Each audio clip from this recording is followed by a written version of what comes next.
No desporto, o destaque vai inteirinho para o Sporting de Braga, que não tremeu ontem na hora da ousadia de ultrapassar o Futebol Clube do Porto no terceiro lugar da Primeira Liga, esmagando o Feirense por 6-2 no encerramento da 11ª jornada. Em jogo marcado por muitos golos, dois jogadores com um bis cada, assumir assim um elevado plano de destaque na noite inspirada dos comandados de José Peseiro. Rui Fonte abriu o ativo aos 8 minutos, com Rosic a marcar na própria baliza aos 13.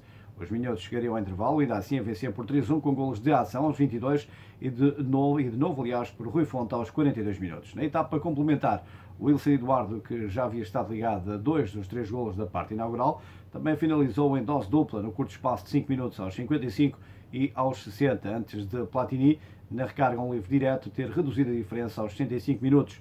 Aos 88 minutos, Ricardo Horta encerraria a contagem. O Sporting de Braga sobe assim ao terceiro lugar, passando a somar 23 pontos e tendo mais um do que o Futebol Clube do Porto, que empatou sem golos frente ao Belenenses. Na próxima jornada, tome nota, há um Futebol Clube do Porto, o Sporting de Braga, no Dragão. Os arsenalistas estão a 1 do Sporting e a 6 do líder Benfica.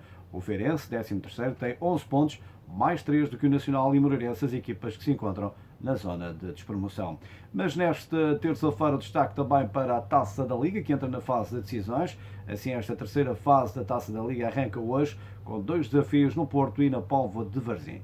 A terceira fase da Taça da Liga de Futebol principia hoje com os desafios de Futebol Clube do Porto Belenenses, mais logo às 21h15, e Varzim Vitória de Setúbal às 19h15, respeitantes aos grupos B e A, respectivamente.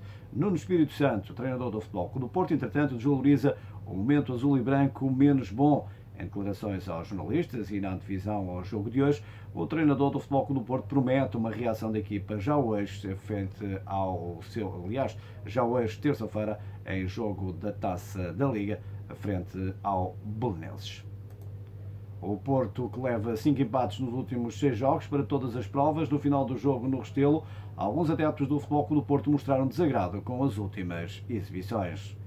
Na antevisão ao jogo com o Belenenses, que marca a estreia na fase de grupos da Taça da Liga, Nuno Espírito Santo disse que a equipa vai sair rapidamente deste mau momento. Nuno Espírito Santo tem quase todo o plantel disponível para a recepção ao Belenenses, só falta Miguel Ayun por lesão, mas o mais certo é o treinador do Porto mexer na equipa titular depois de ter usado o mesmo 11 em Copenhaga e Restelo. O Futebol Clube do Porto está assim a 7 pontos da liderança no campeonato, foi eliminado da Taça de Portugal e ainda não garantiu a presença nos oitavos de final da Champions. Agora, a Taça da Liga, um troféu que os Dragões nunca venceram, pode assumir maior importância. A ronda inaugural da Pool A, que se inicia na Póvoa de Varzim para a Taça da Liga, fica completa com o Sporting Aroca de amanhã, quarta-feira, às 18h15, enquanto a B, que começa no Dragão, inclui ainda um Feirense-Moreirense na próxima quinta-feira, às 18 horas. O detentor do troféu, o Benfica, joga apenas a 29 de dezembro, recebendo o Passos de Ferreira às 4 da tarde, num grupo D que inclui ainda o duelo Minhoto, Vizela Vitória de Guimarães, no mesmo dia e hora. O grupo C, também às 16 horas de 29 de dezembro, contempla o Sporting de Braga Rio Ave e o Sporting da Covilhã Marítimo. Em 9 edições da Taça da Liga, o Benfica venceu 7, procura assim a quarta consecutiva, o Vitória de Setúbal 1 e o Sporting Braga também uma. Ainda por cá, Pedro Nuno assina pelo Benfica, o médio de 21 anos, custa 400 mil euros aos cofres encarnados. Ex-jogador da Académica, assina por 5 épocas e será emprestado ao Tondela. O Benfica assegurou assim a contratação de Pedro Nuno, médio de 21 anos da Académica, emprestando aliás o atleta desde já ao Tondela. De acordo com a generalidade da imprensa desportiva, os encarnados pagam 400 mil euros à Briosa, que detinha 75% do passe do jovem centrocampista, sendo que o Pedro Nuno assina um contrato válido por 5 temporadas. Apesar de só poder ser reinscrito nos serviços da Liga Portugal em janeiro, à altura em que abre a janela de transferências, a realidade é que Pedro Nuno seguirá de imediato para Tondela, começando a treinar com a equipa à qual será cedido pelos tricampeões nacionais até ao final da época. Pedro Nuno, natural da Figueira da Foz e que passou pelos escalões de formação da Naval 1º de Maio, representava o emblema de Coimbra desde 2012. Na Primeira Liga é já oficial, Carlos Pinto sai do Passos de Ferreira, treinador e direção chegam a acordo com a rescisão de contrato. Carlos Pinto não resiste assim aos maus resultados e à contestação, deixando os Castores num intranquilo 15º lugar, apenas com 2 pontos de avanço sobre a zona da despromoção. O Passos de Ferreira anunciou assim ontem a saída de Carlos Pinto do comando técnico da equipa. O contrato, aponta ao comunicado divulgado pelos Castores, foi cessado por mútuo acordo e é consequência dos maus resultados que têm vindo a ser registados pela equipa da capital do móvel. A decisão saiu de uma reunião mantida ontem à tarde entre a direção e o próprio treinador de 43 anos. Na referida nota, a administração que lidera os destinos do futebol pacense, agradece o grande profissionalismo e dedicação demonstrados por Carlos Pinto, desejando os maiores sucessos pessoais e profissionais ao técnico. Mais informa o emblema do Val de Sousa que até ser definido o sucessor de Carlos Pinto, os próximos treinos da equipa profissional serão orientados pelo treinador Vasco Seabra. O Paço ocupa nesta altura um intranquilo 15º posto, 2 pontos acima da zona de despromoção. Ontem, os nortenhos perderam em Aroca por 1-0, escalando para 4 jogos consecutivos sem vencer. No meio desta série, a eliminação da Taça de Portugal, diante do modesto Vila Franquense, agudizou ainda mais o cenário e elevou o tom de contestação a Carlos Pinto, contratado no início desta época para suceder a Jorge Simão. Ainda na Primeira Liga, Augusto Inácio, o novo treinador do Moreirense. O técnico de 61 anos regressa à Moreira de Cónegos, onde esteve na temporada 2012-2013. Augusto Inácio foi escolhido para substituir Pepa no comando técnico do Moreirense. A equipa do Moreira de Cónegos tinha sido a última equipa treinada pelo português em 2012-2013 e, de acordo com o comunicado do clube, Augusto Inácio preenche o perfil definido pela administração da SAD do Moreirense, que deposita absoluta confiança para o desempenho das funções de líder técnico neste projeto. Para além do Moreirense, Inácio treinou, entre outros, o Sporting, Vitória de Guimarães, Belenenses e Beira-Mar. No passado recente, foi diretor do futebol do clube de Alvalade. O técnico de 61 anos será apresentado hoje, terça-feira.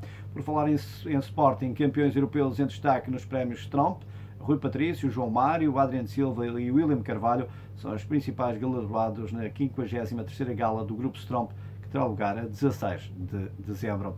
Ainda para o destaque para a segunda Liga, onde o FAF vence no Seixal e abandona a zona de despromoção. Golo de Leandro Borges dá assim um balão de oxigênio aos minhotos. No futsal, Jorge Brás divulga convocados para os jogos de preparação. O selecionador nacional ensaia a presença no fase de apuramento para o Euro 2018 a ter lugar na Eslovénia. Jorge Brás convocou 14 jogadores para 2 encontros amigáveis da Seleção Nacional de Futsal, diante da Macedónia, que visam preparação para a fase de apuramento rumo ao Euro 2018 a ter lugar na Eslovénia. Benfica e Sporting Braga, com 4 atletas cedidos cada, dominam as escolhas do selecionador A da modalidade. As partidas terão lugar em solo macedónio a 6 e 7 de dezembro. Lá por fora, a equipa do Chapecoense ferida de morte em acidente de avião. A equipa brasileira sofreu um duro golpe no desastre de avião. Assim, a equipa brasileira do Chapecoense, que ia disputar amanhã, quarta-feira, com os colombianos do Atlético Nacional,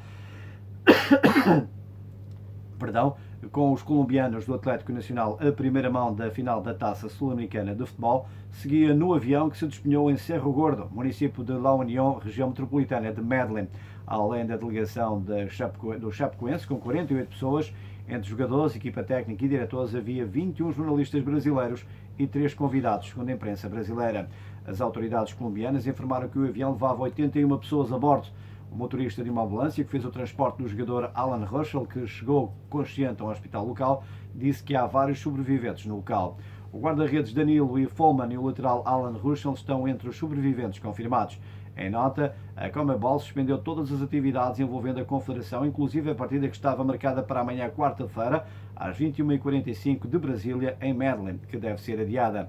A Confederação Sul-Americana de Futebol confirmou que, aliás, já foi notificada por autoridades colombianas que no avião que se despenhou viajava a delegação do Atlético Chapecoense. A Conmebol lamentou o sucedido e cancelou todas as atividades sob a sua égide. O presidente da Confederação, Alejandro Domingues, está a caminho de Medellín, cidade para onde se dirigiu o avião para acompanhar a situação. O Clube Atlético Nacional já lamentou o acidente através do Twitter. O Nacional lamenta profundamente e solidariza-se com o clube brasileiro. Pode ler-se nessa nota. Ainda a nível internacional, em Espanha, o Las Palmas vence o Athletic Bilbao com Ander Lopes em campo, defesa esquerda titular no conjunto das Canárias, na jornada 13 de La Liga, encerrando assim a mesma. Leonardo Jardim, treinador da semana em França, técnico português do Mónaco, nomeado pelo L'Équipe para a 14ª jornada, Bernardo Silva também chamado. Em Inglaterra, Mourinho, uma vez mais acusado de conduta imprópria, o treinador português do Manchester United voltou a ser expulso. Em Itália, chamada de atenção para o Benfica, o Nápoles empata e não sai da cepa torta. A recepção sem triunfo diante do Sassuolo para a 14ª jornada da Série A. Ainda em Itália, o Inter ganha sem João Mário e agudiza a crise de Paulo Sousa, 4-2 no encerramento da jornada 14 da Série A. Ainda em Itália, negócio fechado, o AC Milan, aliás, vendido por 740 milhões de euros. Empresário e milionário italiano Silvio Berlusconi vende a participação de 70%, aliás, a um consórcio chinês. Estas e outras notícias de âmbito desportivo em permanente atualização, já sabe, aqui na rádio, onde dá gosto ouvir desporto.